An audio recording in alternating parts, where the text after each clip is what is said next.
Good afternoon and welcome to my Wednesday ramblings. Um, I'm being a little bit facetious with my background today.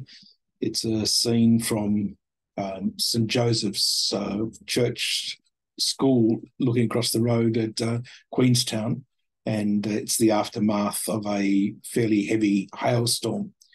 The reason it's being a bit facetious is that a couple of days ago it was a very beautiful sunny day, and then there've been tremendous winds, an incredible rainstorm, and forecast snow on the mountain. So this is spring in Tasmania, and we just haven't had any hail yet, but don't go away. That's not the point of today's ramblings. Today's ramblings is about the message for this Sunday, the 30th Sunday in Ordinary Time. It's week 2 of the message series, Just Another Question. And as I mentioned last week, it comes out of the challenge that the different religious leaders and elders of the community are putting towards Jesus as they try to find ways to, well, trap him, make him try to give answers that they can use against him so that they can just denigrate who he is and deny any position or any authority he might claim by his statement that he is the Son of God. So the question this weekend, the Sadducees have been seen off. Unfortunately, we didn't have their question in our Sunday readings, but the Sadducees have been seen off. The Pharisees have come back, and now they're asking Jesus, which is the greatest commandment of the law.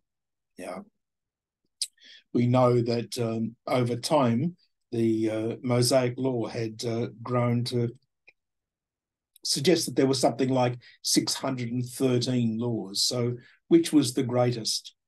Well, Jesus turns it around and makes a statement that is based on the Shema, the daily prayer of the Jew. You shall have no other God but the Lord your God.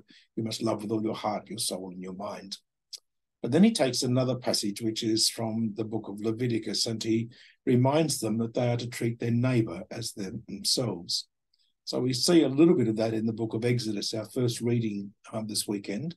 But it's also very powerful when Jesus speaks to them and reminds them that unless you are part of and fully aware that you have to love the Lord your God, but then you have to love your neighbour.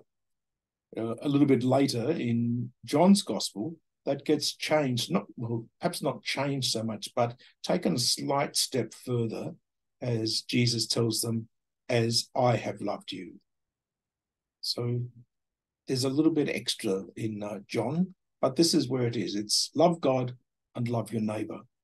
So perhaps this weekend, as you prepare to listen to the word of God and to appreciate what God is asking of us, you might be very conscious that God is inviting you to love God, to love your neighbour, but please do it with a wholeheartedness that reflects the power of God and his love. That's what we're called to do, to live generously and to live graciously towards God as God lives towards us. Have a great week.